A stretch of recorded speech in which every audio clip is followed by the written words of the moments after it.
Hello guys, what is up? Bringing you a new podcast today. Today, I will be bringing you the very first episode of the Hockey Analytics podcast. I know, not a very original name, but when you're the first official Hockey Analytics podcast out there, you get the name choosing of every name. So, in this podcast, we will be using analytics to determine real-life debates out there. Among many other topics I plan to cover in this series are, can Ovi catch Gretzky in goals?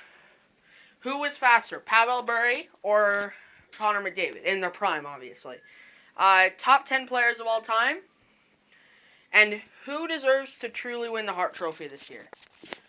If you guys are interested in any of that content, please like and subscribe to my channel, Hey Ref. Also, go follow my friend Sketchmarts over at Twitch. He will be streaming Apex mostly, but also Minecraft and NHL. So if you're interested in any of that content, go over there and follow him. And with that, let's get into the podcast. Alright, so for today's podcast, I will be essentially just going over all the formulas I plan to cover, or not cover, just formulas that I think you guys should know about. Now, there are a few I just figured that you guys should know that I am going to leave off for this podcast, be it too complicated or too hard to understand, which I guess mean the same thing, but anywho. So, one is goals versus threshold, which is a very popular formula developed by Rob Volman, who I'm a big fan of. He writes the Hockey Abstract series and then later the Stat Shot series. Yeah, I just don't have goals versus threshold on here yet, mostly because it's pretty hard to understand. And then the other one is point shares, developed by Hockey Reference. They have an article on how to calculate it, but if you guys go over to that article, it's like extremely difficult to understand, even for some of the more learned analytics experts among you. So, with that, we're going to start off with the easy stats to calculate. So this means that the stats are easy to calculate, and overall they're pretty easy to get your hands on, the stats that you need it. So I will be including the formula and the use of it. So the most basic stat out there to calculate, goals are points per game average. Points per game average is simply players' points divided by games played. For example, Connor McDavid in 2016-17, he had 100 points in 82 games, and so you simply divide 100 by 82 to get the points per game average.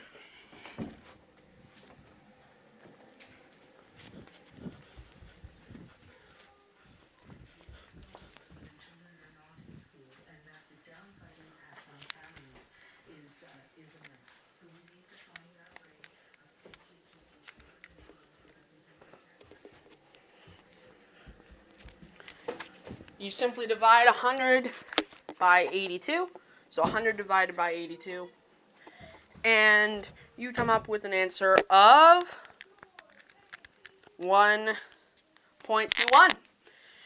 So that means essentially, that means he is getting on average 1.21 points per game. So he's getting over a point per game is what it's essentially saying. This is really useful to describe.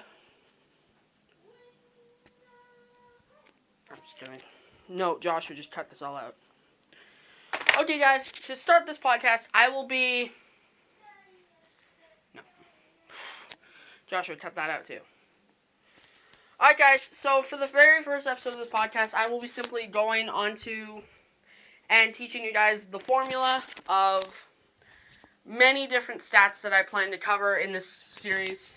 Some maybe not. But either way, I do think they're interesting.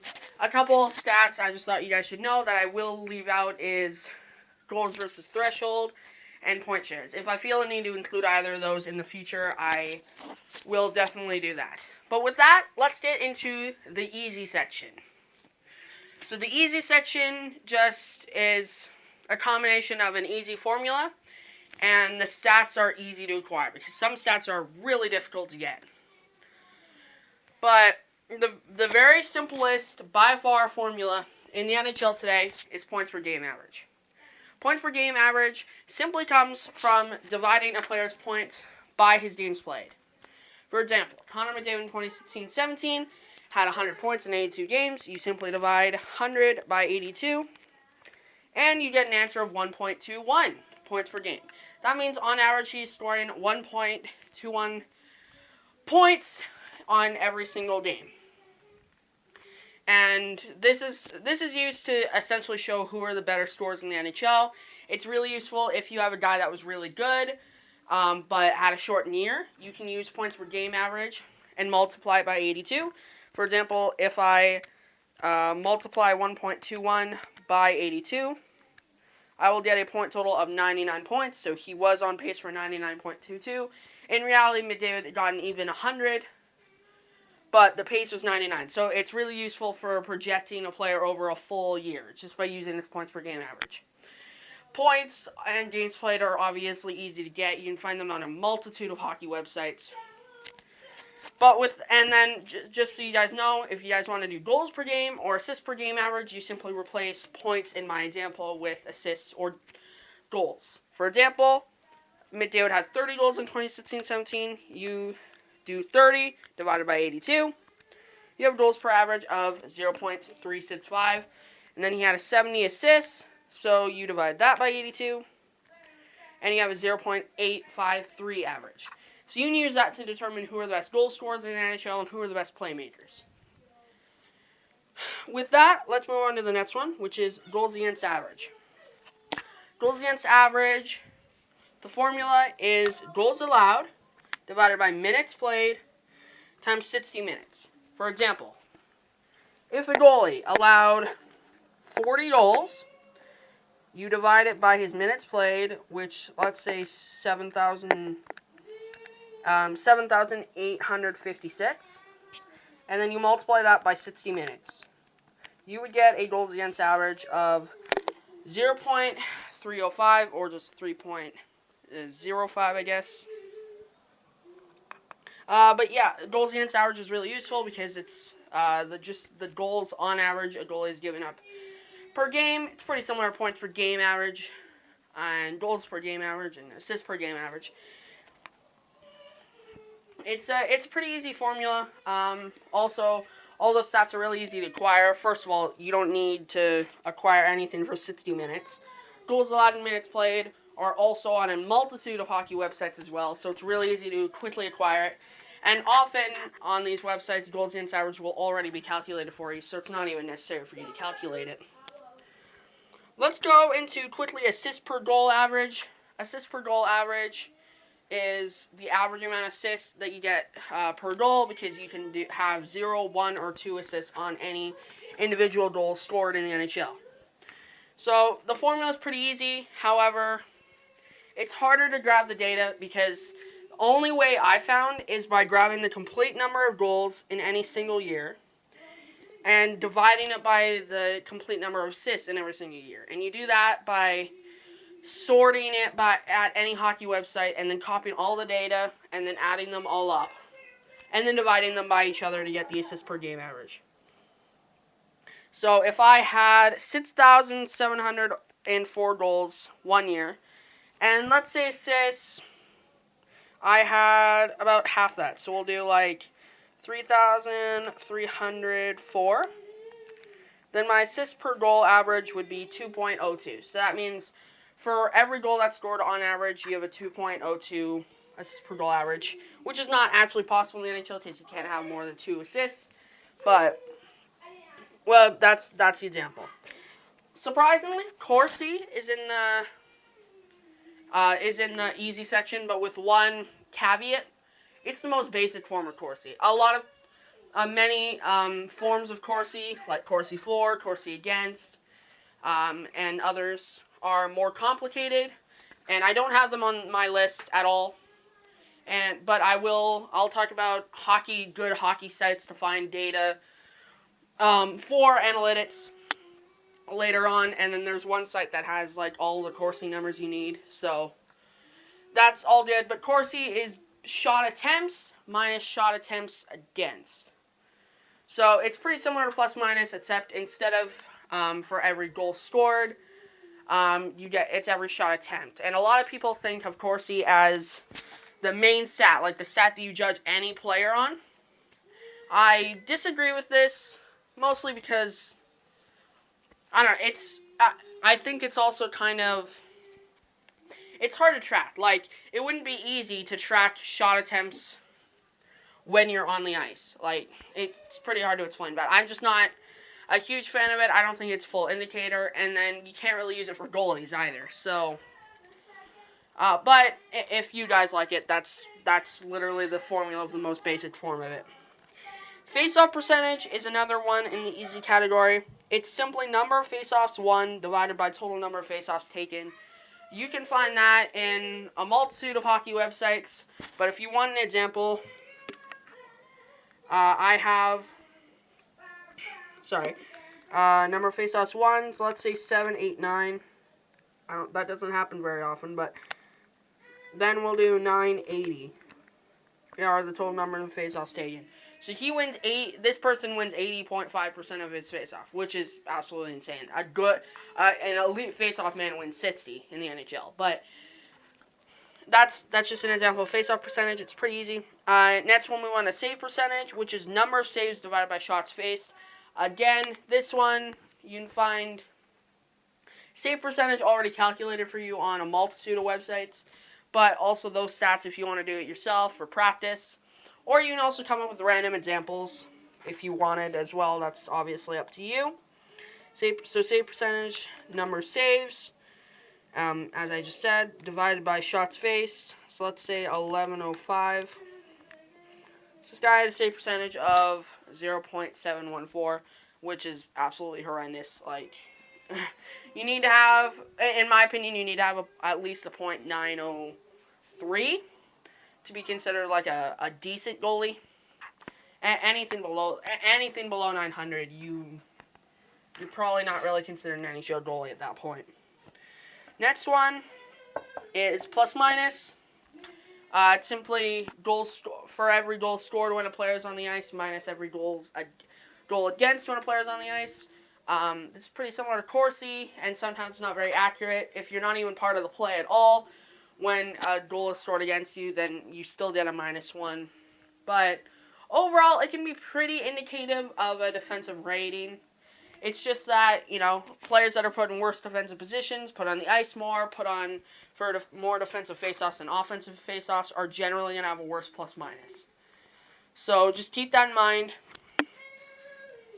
And then this next one I am super proud of. It's called Quality of Goalie, and I'm proud of it because I came up with it. It's super basic, but then again, it does, I think of it as, it's pretty accurate because I have tested it against last year's numbers, and Hellebuyck and Vasilevsky were among the top 5, which means that it passes the sniff test, which is another term by analytic fans, which simply means that you have a list of goalies or players, but goalies in this case, that you need to have super high to pass the sniff test, the accuracy test, essentially. So for this example, the formula, first of all, is wins plus save percentage minus goals against average minus salary. And save percentage and goals against average, instead of being percentages, they're turned into numbers. So, for example, 2016-17 Cam Talbot, he had 42 wins. So you do 42 plus 9.19 because he had a save percentage of 0.99 or 0.919. So you move the decimal point over to the right, and you have 9.19. So that's a save percentage, and you subtract that by his. Sorry, I got lost there for a second. His goals against average, which is 2.39, but again, you move the decimal point over to the right this time to make it 23.9, and you subtract that by his salary, which is $4.166 million, and when you put that all together in an equation, you come up with a quality of goal of 23.124, which, in my calculations, came out to pretty darn good, and I think that passed the sniff test too, considering Cam Talbot was among the top 5 in Vezina voting in 2016-17. So, moving on from quality of goalie. Oh, sorry, my voice cracked there. So moving on, we have a new concept. This might be the only one you guys haven't heard of at this point, besides quality of goalie, of course. It's presence. However, it's really easy to calculate. Presence means to prorate players scoring over a full year, and divide that by how many goals did the team score without his goals. So for presence, so essentially, it's you take the team goals and you subtract what the prorated players' goals are. So for example, oh gosh, I did not have an example ready for this. I thought I did, but I did not. That is unfortunate. But anyway, so players' goals. Let's say he had 38.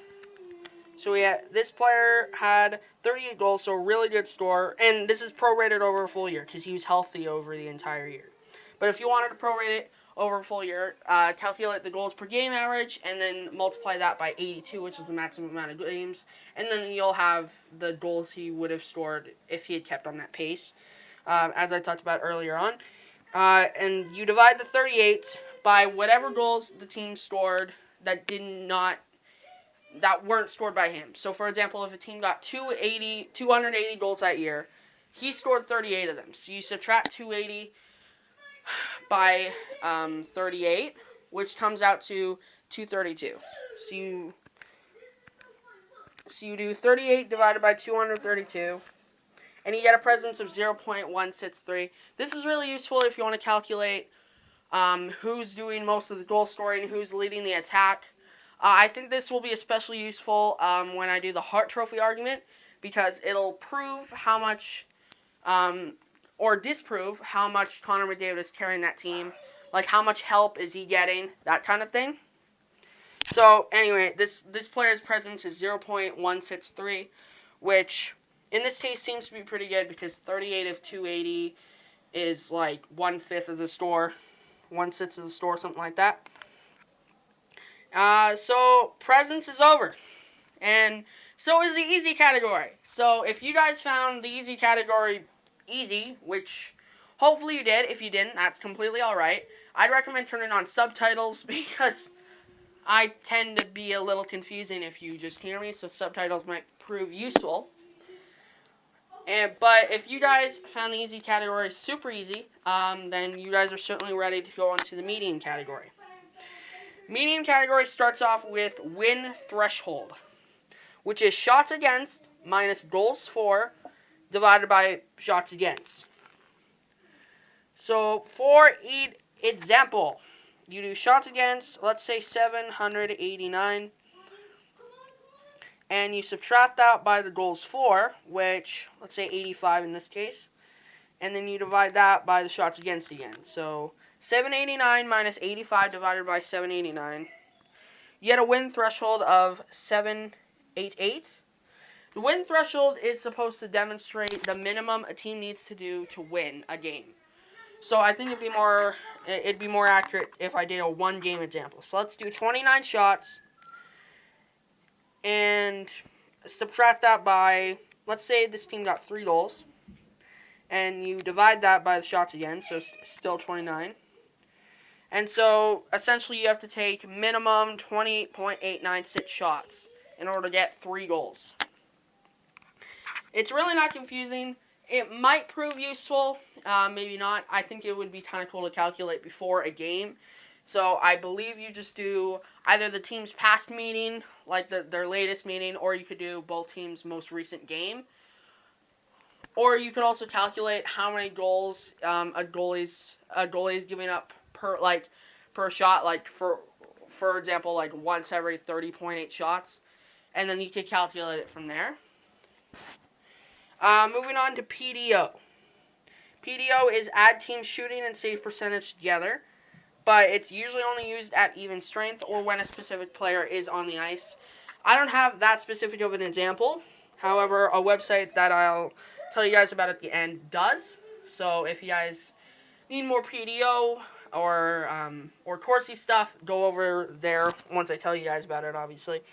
But let's do the first part. So shooting percentage. Let's say a team's shooting percentage is 1.25, which is low, but you add that plus the save percentage, which is 9.20, for example, and then you get a PDO of 2.17. So it's pretty easy to calculate. It's overall not that hard to find the numbers. I know Hockey Reference has them, but it's a bit harder for sure. The next one is Fenwick, which really deserves to be in the easy section because it's just a variation of Corsi, but it only counts shots on goal and not blocked shots. So it's kind of hard to find. It's a little hard to find blocked shots. I think it'd be a little hard to find that variation. But the site I mentioned earlier also has Fenwick on it. So the next one is the Fischler point. The Fischler point was created by Stan Fischler. It is used to determine who's a clutch player and who's not by taking any goal or assist in a game and multiplying it by the weight of the time it was scored at. For example, a goal scored at 2:19 in the third period is going to be worth more than a goal scored in the first period at 17:38. Because it's later in the game, you're coming in clutch, that kind of thing. However, I couldn't find anything about like a point system that's assigning values. So you guys could assign your own values at like every minute in the game. So like, if you score in the first minute, you could multiply that by like 1.2, and then that's your Fischler point. And then later on in the game, you could do it like multiply it by 5 because it's really important. Overtime goals, multiply it by 10. That kind of thing. I have not assigned values to that, and for that reason, it's on Medium if you want to do it, or if you want to research it yourself. If you guys somehow find it, put it in the comments for sure. Next is goals created, and this is meant to replace points. It's actually one of my favorite statistics. And arbitrarily, you assign 0.5 for goals. It's as I said, it's meant to replace points. I'm not sure why it does this, so that's kind of why I just said arbitrarily. But, for example, goals created for Connor McDavid in 2016-17. So, you do his goals, so 30 times 0.5, which comes out to 15. And then you do assists, which in this case is 70 times 0.298. However, to come up with 0.298, you have to calculate the assist per game average, or assist per goal average, as I talked about earlier. And then divide the other 0.5 from the goals created calculation by the assist per game. So, for example, in 2016-17, the average assist per goal, not assist per game, but assist per goal, is 1.68. So you divide 0.5 divided by 1.68, and you come up with 0.298. And that's how you come up with that number. So you do his 70 assists multiplied by his 0.298 equals 20.86. So 15 added to 20.86 comes out to goals created 35.86. In a chart that was demonstrated by Rob Volman in StatShot, a Fan's Guide to Hockey Analytics. He has a chart of that, and Sidney Crosby, due to scoring more goals than McDavid that year, and goals get more points, he was only 0.1 behind McDavid, so it definitely puts an emphasis on goal scoring. But it's meant to replace points, so if that's what you want to do. And then here's a favorite one of mine that I plan to use a lot through the course of this podcast. Is error-adjusted stats. Most error-adjusted stats are have super difficult formulas and are really hard to figure out. This one is not. It's simply dividing a player's goals and assists by that season's league average goals per game and multiply that by the current standard. So for this example, I'm going to use the 1989-90 Penguins. So give me a second because I need to find that year in my booklets. Perfect, found it. So that year I wanted to use Lemieux because I didn't even say I was going to use Lemieux, but I am going to use Lemieux. He only played 59 games that year, but he had a 2.08 points per game average, which is slightly higher than 1.95 for Gretzky. So you divide a player's goals and assists by that season's league average goals per game and multiply that by the current standard. So first, you have to prorate Lemieux's points per game, assists per game, and goals per game over the entire year. So you simply do 45 by 59 equals a goals per game of 0.6 or 762. So you do 0.762. You multiply that by, it was 80 games at the Mats at the time. So you do 80. And you get a goals per game of 60.96, so just 60. So you have 60 goals. And then you do assists per game, but let's use the 60 goals for the example here. So you do 60 and you divide that.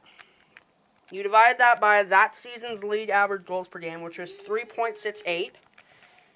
And then you multiply that by the current standard, which this season, as of the time I got this calculation, was 2.9.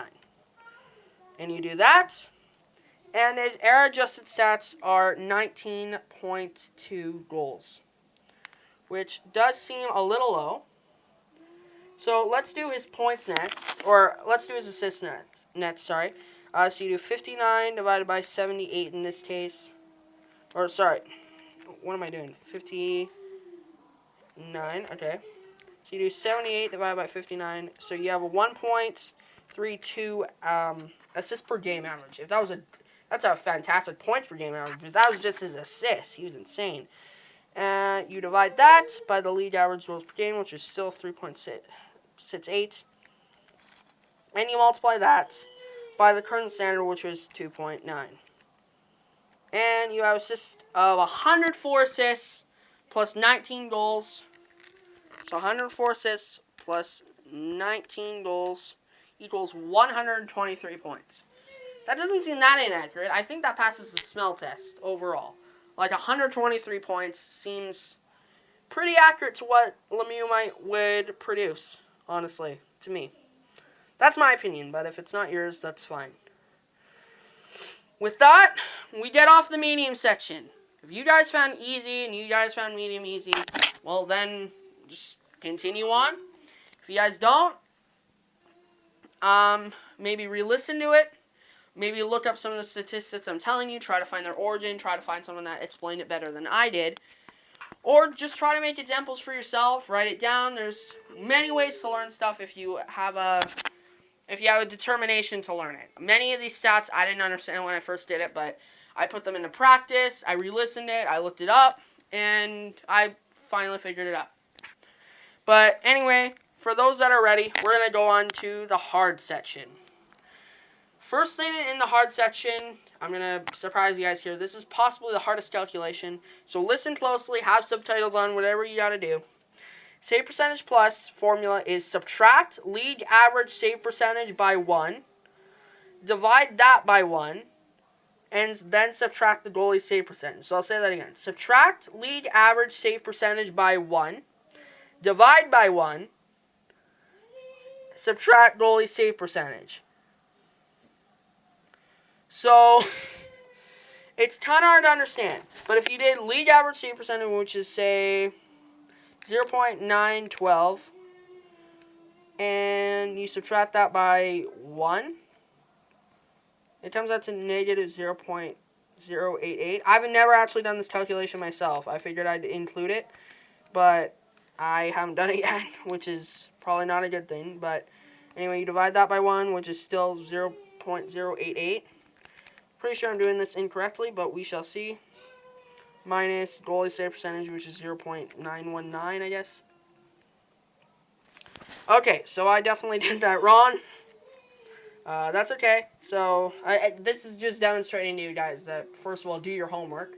And second of all, just, you're going to have some trial and error when you're trying to calculate something. So, what it probably meant was if I did 0.912, but that's less than 1 on the calculator. So what it probably meant was I subtracted by 1. So 0.912 subtracted by 1 means 0.812. And you divide that by 1. I don't know why they're doing that because it comes out to the same answer. But then you subtract it by the goalie save percentage, which is 0.928 in this case. And you get a negative answer, 0.116. So I have no idea if that's good or not, frankly. I did do some research for this. I didn't try calculate, but I did do some research, and I couldn't find this anywhere. But I thought I'd mention it, but it seemed like a good idea at the time and less of a good idea now. But anyway, hopefully that did not confuse you too much. But we're going to move on to goals saved above average. Goals saved above average is league average save percentage divided by number of shots faced minus number of goals allowed. So those numbers are pretty easy to get. I know Hockey Reference has them at the very least.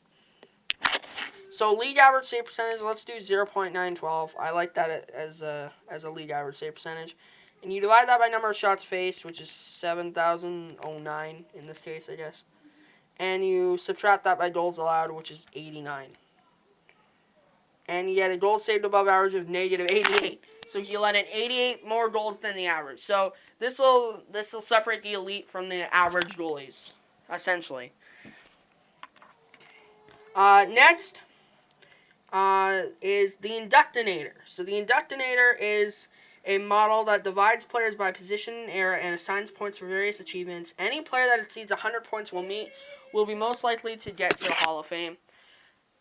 This is in the hard section mostly because I don't have point values yet. However, I know the point values. If you guys are interested in reading about yourself, they're in Hockey Abstract 2014, which I haven't read yet. I plan to get it sooner or later, and when I do get it, I'm definitely going to talk about it on the podcast.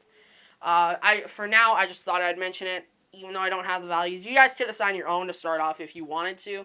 So for various achievements, you assign like a double multiplier or something if a player wins the Hart Trophy, and then you put in punishments for penalty minutes, for example, or something like that. Whatever you want to do. And next is goals created above expectation, one of my favorite ones. So this is a compound statistic meant to go along with goals created, which I talked about in the medium section. So goals created above expectation, for example, we're going to use the 2016-17 Canucks and Bo Horvat in particular. So first you have to calculate the goals created for the entire team, like any player that got a point. I know it's called goals created, but any player that got a point. And find the average, which, if you guys don't know how to find an average, that's fine. I really didn't know that much about it beforehand. But the most manual, basic way to do it is to simply add up all the numbers that you have and then divide it by the number of numbers you have. For example, if you had 10, 20, 30, 40, you would add them up. That's 100. And you would do 100 divided by 4, because there's 4 numbers to find the average. So the average is 25. So, in this case, I find the average of the 2016-17 Canucks goals created team, and it's 5.26 because they suck at that time. However, Horvat, he led the team in goals created with 19.536. So you subtract 19.536 by 5.26, which you come out to a goals created above expectation of 14.276, which means he's creating a goal. He has a goals created his goals created is way higher than the average of that Canucks team. So I put this in the hard section. It may not seem that hard, but it's not that difficult to get the stats for. It's a pretty it's not a I don't know what I'm saying, but it just takes a lot of work and it takes a while to do. So that's why I figured I'd put it here. And then the last one I want to talk about is NHL equivalency. NHL equivalency it creates translation factors, which the translation factors are marked out of 10. And the higher they are, the more competitive the league. 10 is the NHL, and then every number follows after that is a development league. For example, the KHL might be 8 out of 10. And essentially, they're actually ranked as a decimal, so 0.8. You would mark the translation factor, so you would do 0.8 by whatever the player's point total was in any given year. So, for example, Panarin in his last year in the KHL, let's say he had 49 points, because I forget off the top of my head. You would multiply that by 0.8, which is the KHL's translation factor, and then you would have a projected scoring total for his first year in the NHL. So this is, as you guys probably figured out, it's to project rookies, but it could also project veterans coming back from the KHL like Jaromir Jagr did a few years ago. So it's pretty useful. I wasn't going to include it on here because I couldn't figure out how to calculate the translation factors. It's a really long and complicated process. So I wasn't going to include it on here, but I found a website that will help us with that. And I'm going to get to the websites right now, actually. It's so I've gone through all the stats. Now these are the websites to help you in your quest. So first one is, and the best one in my opinion, is hockeyreference.com. They have basically every stat except assists per goal average, which annoys me very much. But other than that, it has basically all the stats you need to create the various formulas I told you about. It's the best one in my opinion. NHL.com is a pretty close second. You can divide players by arrow, which is something you can't really do in Hockey Reference. So that's really useful. You also get things like shots faced, shots against, minutes played, that kind of thing. CapFriendly.com, really just for salaries.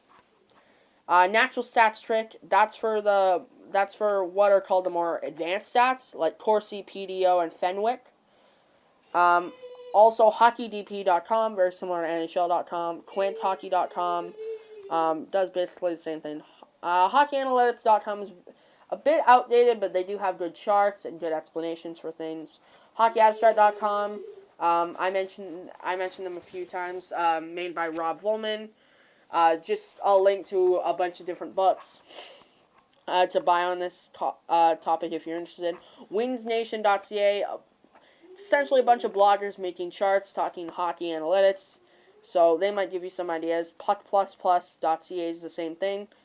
HockeyGraphs.com, as you guys can probably tell from the name, is an analytical look at it through charts, which is a really good way to look at it. And the last one is the NHLeCalculator.blogspot.com.